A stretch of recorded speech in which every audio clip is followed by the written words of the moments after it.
दोस्तों नमस्कार। स्वागत है आपका आपके अपने चैनल जोट मोटिवेशन में। इस चैनल पर हम बात करते हैं सफलता, मेहनत, अनुशासन और उन आदतों की जो एक साधारण इंसान को असाधारण बना देती हैं।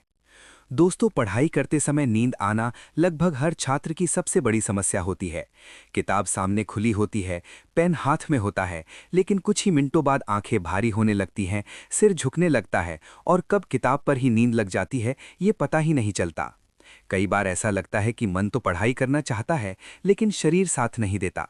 लेकिन दोस्तों, अगर सच में जिंदगी में कुछ बड़ा करना है तो हमें अपनी कमजोरियों पर जीत हासिल करनी होगी।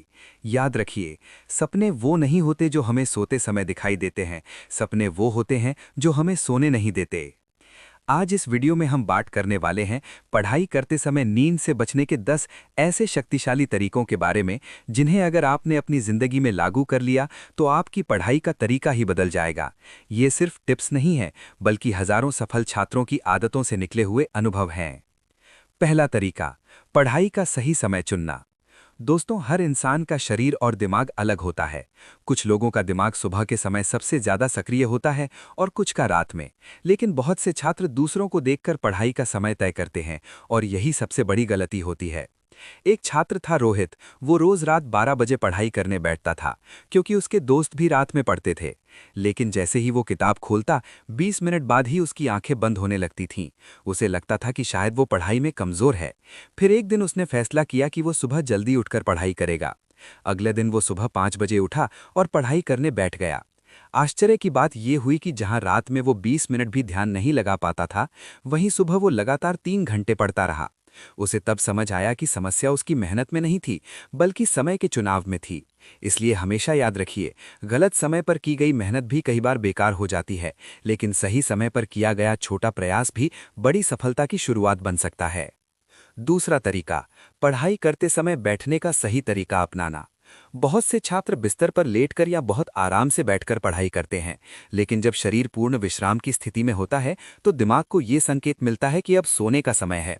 यही कारण है कि कुछ ही देर में नींद आने लगती है। एक लड़की थी प्रिया।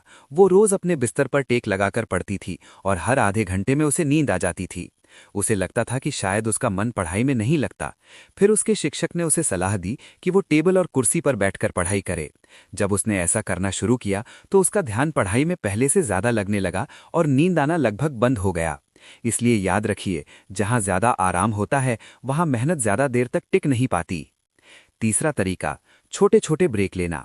कई छात्र सोचते हैं कि अगर वे लगातार 4 या 5 घंटे पढ़ेंगे तभी वे ज्यादा सीख पाएंगे, लेकिन सच ये है कि हमारा दिमाग लगातार लंबे समय तक एक ही काम पर एकाग्रता नहीं बना सकता। इसलिए पढ़ाई को छोटे हिस्सों में बांटना बहुत जरूरी है।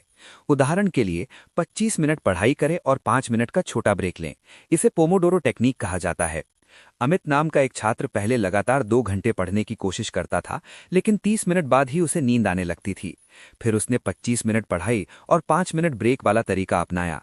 कुछ ही दिनों में उसकी पढ़ाई का समय बढ़कर रोज 5 से 6 घंटे हो गया। इसलिए याद रखिए, लंबी दौड़ जीतने के लिए सिर्फ तेज दौड़ना जरूरी नहीं, लगातार चलते रहना जरूरी होता है। चौथा तरीका, पढ़ते समय लिखने की आदत डालना। अगर आप सिर्फ किताब पढ़ते रहेंगे तो दिमाग जल्दी थक जाएगा और नींद आने लगेगी। लेकिन अगर आप पढ़ते समय नोट्स बनाते हैं, महत्वपूर्ण बातें लिखते हैं या सवाल हल करते हैं तो आपका दिमाग लगातार सक्रिय रहता है। नेहा नाम की एक छात्रा को पढ़ते समय हमेशा नींद आती थी, क्योंकि वो सिर्फ पढ़ती थी। फिर उसने पढ़ते समय नोट्स बनाना शुरू किया।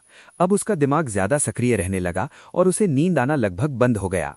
इसलिए हमेशा याद रखिए, जब हाथ चलते हैं तो दिमाग जागता है। पांचवा तरीका, पानी ज्यादा पीना। ये सुनने में बहुत छोटी बात लग सकती है, लेकिन इसका असर बहुत बड़ा होता है। जब शरीर में पानी की कमी होती है तो दिमाग सुस्त होने लगता है और जल्दी थकान महसूस होती है। राहुल नाम का छात्र पढ़ते समय हमेशा नींद आती थी। फिर उसने एक छोटा बदलाव किया। उसने पढ़ाई के समय अपने पास पानी की बोतल रखना शुरू किया और हर थोड़ी देर में पानी पीने लगा। कुछ ही दिनों में उसने महसूस किया कि उसका दिमाग पहले से ज्यादा सक्रिय रहने लगा है। इसलिए याद रखिए, कई बार सफलता का राज बड़ी रणनीतियों में नहीं, बल्कि छोटी आदतों में छिपा होता है। छठवां तरीका, हल्का व्यायाम करना।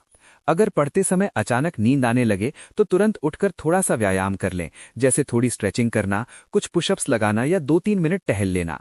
इससे शरीर में रक्त संचार बढ़ता है और दिमाग फिर से सक्रिय हो जाता है। विकास नाम का छात्र हर बार नींद आने पर 20 पुशअप्स करता था। शुरुआत में उसे ये थोड़ा अजीब लगा, लेकिन कुछ ही दिनों में उसने महसूस किया कि अब उसे पढ़ते समय पहले जैसी नींद नहीं आती। इसलिए याद रखिए, जब शरीर सक्रिय होता है तो दिमाग भी सक्रिय हो जाता है। 7वां तरीका, पढ़ाई की जगह बदलते रहना। कई बार एक ही जगह पर लंबे समय तक बैठकर पढ़ने से दिमाग ऊब जाता है और नींद आने लगती है। अगर आप कभी टेबल पर, कभी लाइब्रेरी में या कभी किसी शांत जगह पर पढ़ेंगे तो दिमाग को नया माहौल मिलेगा और फोकस बढ़ेगा। आदित्य हमेशा अपने कमरे में पढ़ता था और हर बार उसे नींद आ जाती थी। फिर उसने लाइब्रेरी में पढ़ना शुरू किया और उसका ध्यान पढ़ाई में पहले से ज्यादा लगने लगा। इसलिए याद रखिए, जगह बदलने से कई बार सोच भी बदल जाती है। 8वां तरीका, भारी भोजन से बचना। अगर आप पढ़ाई से पहले बहुत ज्यादा खाना खा लेते हैं तो शरीर की पूरी ऊर्जा खाना पचाने में लगने लगती है और नींद आना स्वाभाविक हो जाता है। पूजा नाम की छात्रा रात में ज्यादा खाना खाकर पढ़ाई करने बैठती थी और कुछ ही देर में सो जाती थी। फिर उसने हल्का भोजन करना शुरू किया और महसूस किया कि अब वो पहले से ज्यादा देर तक पढ़ पाती है। इसलिए याद रखिए, अनुशासन सिर्फ पढ़ाई में नहीं, खाने की आदतों में भी जरूरी होता है। 9वां और सबसे महत्वपूर्ण तरीका, अपने लक्ष्य को हमेशा याद रखना। जब भी पढ़ते समय नींद आए तो एक पल के लिए आंखें बंद करके अपने सपनों के बारे में सोचिए कि आप क्यों पढ़ रहे हैं और आप किस भविष्य के लिए मेहनत कर रहे हैं। एक गरीब परिवार का लड़का था जिसके घर में बिजली भी नहीं थी। वो सड़क की लाइट के नीचे बैठकर पढ़ाई करता था। कई बार उसे भी नींद आती थी, लेकिन वो अपने सपने को याद करता था और फिर पढ़ाई में लग जाता था। कुछ साल बाद वही लड़का एक बड़ा अधिकारी बन गया। इसलिए याद रखिए, जिसका सपना बड़ा होता है उसकी नींद छोटी हो जाती है। 10वां और सबसे महत्वपूर्ण तरीका, खुद को लगातार प्रेरित करते रहना। पढ़ाई एक लंबी यात्रा है और इस यात्रा में कई बार थकान आएगी, कई बार मन नहीं करेगा और कई बार नींद आएगी। लेकिन जो लोग हर दिन खुद को याद दिलाते रहते हैं कि उन्होंने ये सफर शुरू क्यों किया था, वही लोग अंत में मंजिल तक पहुंचते हैं। एक छात्र रोज पढ़ाई शुरू करने से पहले खुद से एक पंक्ति कहता था, मैं अपने सपनों के लिए मेहनत कर रहा हूं। धीरे धीरे ये पंक्ति उसकी ताकत बन गई और कुछ साल बाद वही छात्र अपने कॉलेज का टॉपर बना। इसलिए हमेशा खुद को याद दिलाइए कि आपने शुरुआत क्यों की थी। दोस्तों, अंत में बस इतना कहना चाहता हूं कि पढ़ाई करते समय नींद से लड़ाई जीतना सिर्फ एक आदत बदलने की बात नहीं है, ये आपके सपनों की लड़ाई है। आज जो छात्र अपनी नींद को हराकर पढ़ाई करता है, वही कल जिंदगी की हर चुनौती को हराने की ताकत रखेगा। इसलिए अगर कभी पढ़ते समय नींद आए तो अपने आप से सिर्फ एक सवाल पूछिए, क्या मेरा सपना मेरी नींद से बड़ा है? अगर जवाब हाँ है तो उठिए, किताब खोलिए और फिर से मेहनत शुरू कर दीजिए। क्योंकि याद रखिए, सपनों की कीमत नींद से चुकानी पड़ती है और जो ये कीमत चुका देता है वही इतिहास बनाता है। धन्यवाद दोस्तों। अगर आपको ये वीडियो पसंद आई हो तो इसे लाइक करें, अपने दोस्तों के साथ शेयर करें और चैनल जोट मोटिवेशन को जरूर सब्सक्राइब करें। मिलते हैं अगली मोटिवेशनल वीडियो में।